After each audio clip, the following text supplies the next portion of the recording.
In this video, I'll show you how to open PSD file in Adobe Express quickly and easily.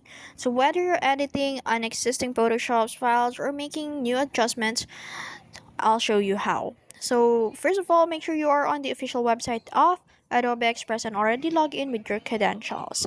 So now in here, click the upload photo or start from your content.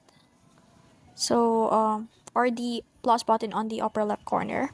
And then as you can see, the upload media beside the search bar. So click on that and it will automatically show the folders from your computer. So as you can see, I failed to show this up.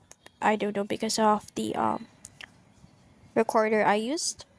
So yeah, click the file you want to open here in Adobe Express. And then Adobe Express will automatically process and convert the file into an editable format. So assumingly we've opened that.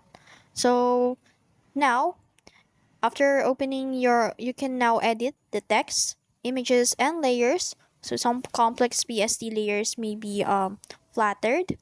So you can also apply effects now and add elements or adjust colors and resize or export to different formats. And after that, you can click to save if you want to save it. And that's how you open a PSD on Adobe Express. If you found this video helpful, don't forget to like, share, and subscribe to the YouTube channel.